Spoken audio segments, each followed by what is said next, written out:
Halo, ketemu lagi di Gado-Gado Mavela. Gimana kabarnya hari ini? Semoga kalian semua sehat-sehat saja ya, amin. Kalau ada yang lagi sakit, jangan lupa minum obat dan semoga cepat sembuh, amin. Hari ini kita mau cerita tentang apa ya? Saya bingung ini ceritanya ini. Gimana ya, soalnya saya tuh bikin cerita tuh kadang ceritanya tuh bikinnya gimana ya, pas ada inspirasi apa gitu jadi bingung. Hari ini cerita tentang ini aja, teman saya Mbak Desi ini ceritanya kan dia lagi hamil besar, hamil anak kedua gitu loh. Terus suaminya itu jarang pulang, nggak tahu suaminya itu kemana gitu ya, alasannya sih kerjanya tuh ya, maksudnya kerja ke daerah jauh-jauh gitu loh, di mana gitu loh, jadinya kan agak susah pulangnya gitu, nggak bisa pulang hari gitu loh, jadi perjalanan mesti berapa jam keluar kota gitu loh, jadi dia paling pulang seminggu sekali, 2 minggu sekali gitu ya, ada proyek lah, nggak tahu deh ya, semoga aja memang kerja benerannya kan, bukan proyek-proyek dalam tanda kutip. Terus jadi Mbak Desi ini sudah semingguan ceritanya mau ngubungin suaminya itu nggak bisa, maksudnya nggak bisa tuh ya, zaman dulu gitu loh, 10 tahun yang lalu pikirin aja, HP waktu tuh WA belum ada, cuma ada HP jadul ya kan, cuma SMS, apa video call juga rasanya belum bisa ya kan, makanya dia cuma SMS aja kita nggak tahu kan dibaca atau enggak tahu ya kan, beda dengan WA kita bisa tahu centang biru berarti dibaca, terus kita tahu orangnya masih hidup atau enggak kan kelihatan dari tulisan online. Tapi kalau HP jadul kan nggak ngerti, biar teleponnya masuk, kalau orang yang nggak angkat telepon kita kan nggak tahu ini orang masih hidup kah atau enggak ya kan. Makanya dia itu bilangnya dia sudah SMS suaminya suruh pulang, nggak ada balesan, di telepon pagi siang sore malam nggak dijawab juga. Aneh juga ini ya, suami ya sudah tahu istri lagi hamil besar, ibaratnya tinggal nunggu kelahiran baby aja dalam hitungan minggu gitu loh, kok nggak itu sih, nggak kasihan kah gitu loh, maksudnya itu kan harusnya tuh kalau sudah istri hamil besar tuh para suami itu di rumah gitu loh, jagain istri, siapa tahu mendadak mau melahirkan kan, kita nggak bisa tahu mau melahirkan pagi siang sore malam, memang kita yang tentuin ya, kalau kita yang tentuin kan enak lahir ya pagi-pagi pas itu rumah sakitnya udah buka, atau jangan lahirnya pas hari libur ya, biaya mahal kan, enak lah. Ini loh namanya baby, tengah malam aja bisa brojol loh, kalau keluar tengah malam nggak ada angkot, nggak ada Gojek, nggak ada Grab, nggak ada Maxim, naik apa? Jalan kaki, istrinya digendong kan nggak mungkin toh. Otomatis kan biasanya kalau sudah ngerasa mulus-mulus atau gimana, cepet-cepet sudah kita daftar masuk ke rumah sakit terdekat ya kan. Kayak ini Mbak Desi ini ngerasa udah mulus-mulus ini, tapi ya nggak tahu sih ya, perkiraan sih masih belum lahiran, masih 1-2 minggu lah gitu ya kan. Cuma sih hari ini kebetulan hari apa itu ya, lupa saya itu, kebetulan harinya itu hari memang dia mau periksa ke dokter kan. Kalau nggak tahu ya kalau di kota-kota lain ya, kebetulan di tempatnya Mendesi itu dokter kandungan yang dia mau datangi dokternya kan laris manis, jadi kalau mau periksa ke dokter kandungan itu harus daftar dulu. Jadi kita harus masuk daftar tunggu itu 3-4 hari sebelumnya. Kadang kalau lagi rame-ramenya tuh malah bisa seminggu gitu ya kan. Buset, lama banget ya kan. Padahal loh kalau orang yang punya baby tuh pengennya hari ini daftar, hari ini juga periksa. Kalau tunggu lagi 3-4 hari bisa lupa ya kan. Tapi gitu sih. Namanya juga mau ke dokter kandungan yang bagus dan murah ya kan. Yang bagus dan mahal sih pasti banyak ya. Asal ada duit aja. Bisa aja mau kapan aja ya kan. Nah, jadi dia dapat jadwalnya itu sore ini. Ini suaminya belum ada berita nih. Sedangkan ini jam-jamnya sudah dilihat sudah jam-jam satuan gitu loh, kok belum ada berita, di telepon malah nggak aktif teleponnya ya kan. Terus gimana nih? Mbak Desi juga ngerasa kok itu ya, kayaknya tadi pagi pas dia mandiin anaknya yang pertama itu kan kok kayaknya seperti sudah pecah ketuban, tapi nggak banyak gitu loh airnya itu loh, baru-baru dikit kayak orang terkencing gitu loh ya kan. Ini antara sudah mau melahirkan atau belum. Mbak Desi itu kan dia nggak tahu gimana kalau orang mau melahirkan normal, karena kebetulan kan anaknya yang pertama itu lahirnya sesar juga ya. Kasusnya sih kurang lebih mirip-mirip lah, karena sudah 10 bulan belum keluar atau gimana gitu, jadi kan akhirnya disesar. Makanya ini yang anak kedua pecah ketuban atau enggak dia juga nggak tahu, karena anak pertama juga nggak pakai pecah ketuban gitu ya kan. Nah terus ya sudah gitu, habis itu Mbak Desi sakit perut mulus-mulus, terus dia lihat ada bercak-bercak darah gitu loh, dikit aja sih nggak banyak kan. Nah Mbak Desi tambah panik kan, ini nggak tahu ini darahnya baby kah atau darah apa gitu kan, takutnya kan. Katanya sih biasa sih kalau orang hamil wajar aja ada bercak-bercak darah itu, mungkin karena kecapean atau apa gitu kan, atau gimana gitu kandungannya ya kan. Ya semoga aja nggak apa-apa gitu kan. Jadi Mbak Desi tambah bingung, jam 3 sudah nih kok udah ada beritanya atau gimana gitu. Ya ternyata Tuhan masih baik. Tahu-tahu jam 4 suaminya pulang gitu loh ya. Mbak Desi senang dong ya kan, mau periksa ke dokter bilangnya Mbak Desi. Ini ditelepon loh kok nggak diangkat-angkat, nggak dijawab-jawab. Dia bilang lagi sibuk katanya, nggak ada pulsa. Nggak ada pulsa, masa nggak bisa beli pulsa 5.000 hari gini loh, hoi. Aduh susah deh ya kan. Terus bilang Mbak Desi mau periksa kandungan, sudah daftar ke dokter A bilangnya. Terus bilang suaminya nggak ada duit, bilangnya loh kok nggak ada duit, kan sudah bilangnya kerja 2 minggu nggak pulang. Masa nggak ada bawa duit sepeser pun, kan lucu ya kan jadi hitungannya kan. Ya terus ngapain aja di situ ya kan. Yang jelas loh ya, kalau orang kerja kuli bangunan aja ya kan itu dibayarnya per hari, ya dapat 20-25 ribu seminggu lah, nggak usah hitung seminggu, hitung aja 10 hari 20 ribu sehari, udah ada 200 ribu kan. Lah ini 2 minggu gak ada hasilnya, ya ampun. Tapi ya itulah, Mbak Desi dasar orang baik, dia nggak mau ribut kan. Ya udah bilangnya Mbak Desi, kalau nggak ada uangnya nanti tetap ke dokter. Terus bayarnya pakai apa, dia bilang. Ya udah nanti aku jual itu ku aja, gelangku aja, dia bilang. Ya udah bilangnya. Jadi sebelum ke dokter mereka mampir dulu ke itu, ke pasar ya kan, jual gelangnya. Ya lumayan lah ada kan hasilnya kan. Jadi untuk pegangannya Mbak Desi juga untuk berobat sama ya perkiraan untuk biaya melahirkan lah ya kan. Nah terus Mbak Desinya pergilah ke dokter kan, periksa. Pas periksa gilirannya tuh pas jam 6. Bilang dokter kenapa? Enggak, dia bilang mau tahu ini lahirannya kapan ya dok ya. Kalau jadwalnya sih masih 1-2 minggu lagi, masih minggu depan.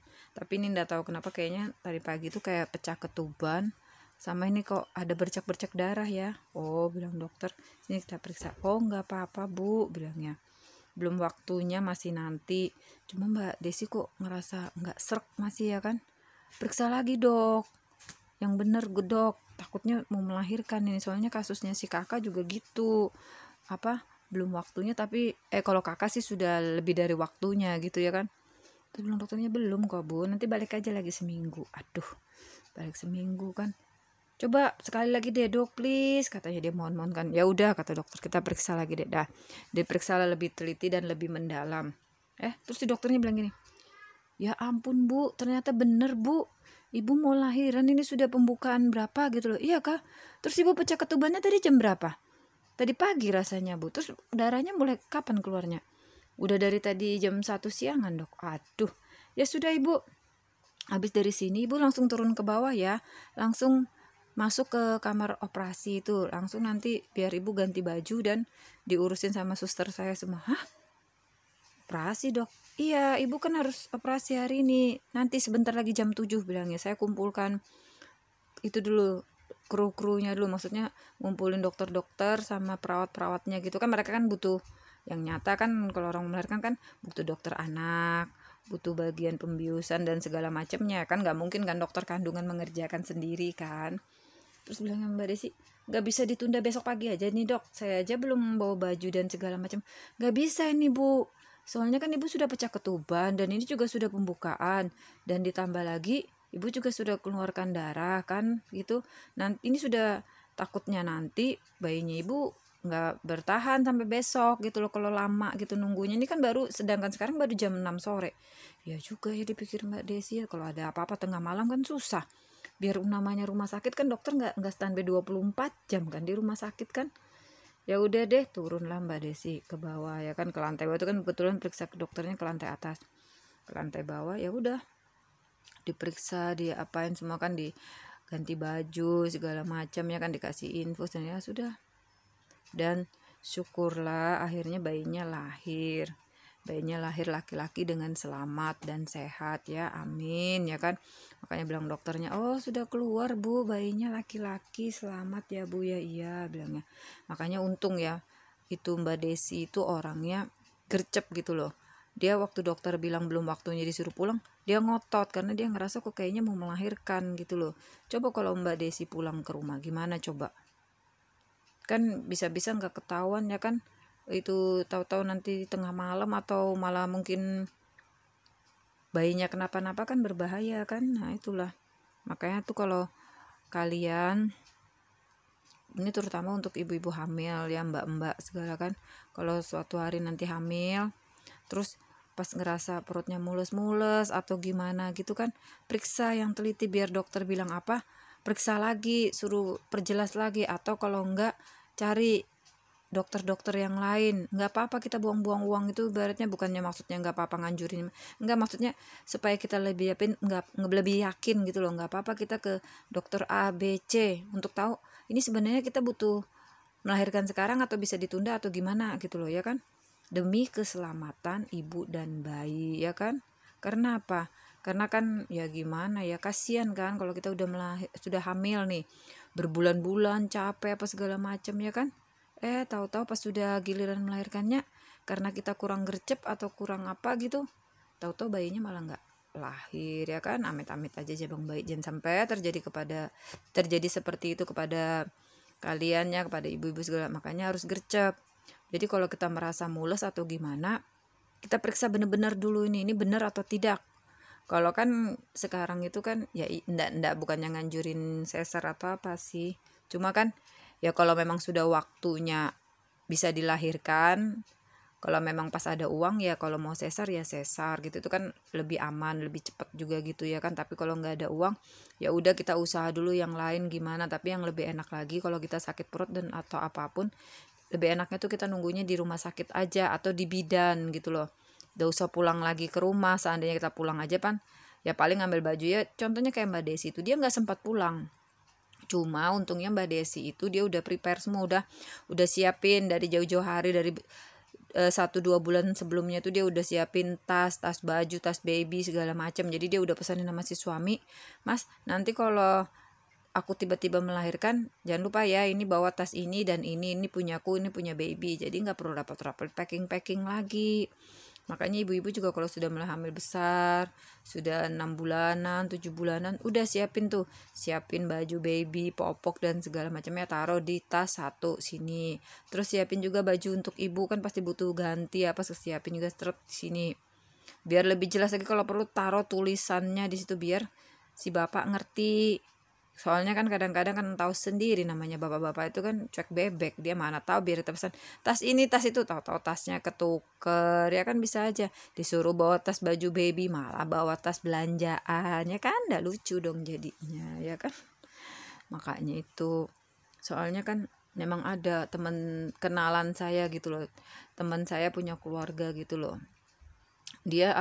dia sudah nunggu bayi hamil sekian lama gitu loh, tapi kok belum lahir gitu loh ya kan. Jadinya tuh nggak tahu ya, mungkin karena dia mau melahirkan normal kali ya, mungkin situasi tidak mendukung untuk sesar kan, biaya juga berapa ya kan. Jadi dia tuh nggak lahirin, padahal katanya teman saya kalau lihat kondisi perutnya itu udah gede banget, itu udah gede dan turun. Kalau untuk ibu-ibu yang hamil kan ngerti, sudah tuh turun banget itu. Jadi kan harusnya itu sudah bisa lahirkan, nggak tahu kenapa itu dia belum, katanya mungkin dia belum ngerasa mules atau gimana gitu kan. Akibatnya apa, begitu dia periksa ke dokter pas kepanar babynya udah nggak ada gitu loh. Itu sampai ibunya tuh sampai aduh nangis ya, bayangin aja ya, bayi yang ditunggu-tunggu bertahun-tahun akhirnya nggak ada juga itu kan. Makanya tuh gimana rasanya kayak gitu kan, itu stres itu sampai keluarganya, saking stresnya nggak mau keluar dari rumah sakit. Dia bilang dia maunya tuh keluar rumah sakit gendong baby, disambut orang-orang di rumah, ini malah bukan gendong baby, malah gendong mayatnya baby ya kan. Jadi stres, dia nggak mau pulang, kasihan kan. Makanya lebih baik kita itu kalau ada apa-apa tuh periksa, pokoknya biar lebih jelas kita harus dapat itu apa, penjelasan dari si A, si B, si C gitu. Jadi jangan salah, misalnya yang satu bilang belum, yang satunya kan pasti bisa berbeda, dia akan bilang kira-kira sudah mau, nah ya kan. Atau yang satunya lagi bilang ini contoh itu apa, kayaknya sih udah mau sih atau gimana. Itu kan enak kalau sudah tahu gitu loh ya kan. Nah itu apa, jadi ya singkat cerita ya Mbak Desinya melahirkan sudah dengan selamat, dengan sehat gitu loh kan. Sampai sekarang bayinya sudah tumbuh dewasa, sudah kelas 3 SD, sehat, sudah malah pinter lagi. Untung aja ya kemarin waktu sudah pecah ketuban gak sempat minum air ketuban atau apapun ya kan. Mbak Desinya juga sehat, selamat ya, syukurlah ya kan, ibu dan bayi sehat-sehat selalu. Kan ada juga kan kadang orang babynya sempat minum air ketuban atau apa, jadinya gimana gitu kan. Ya itulah.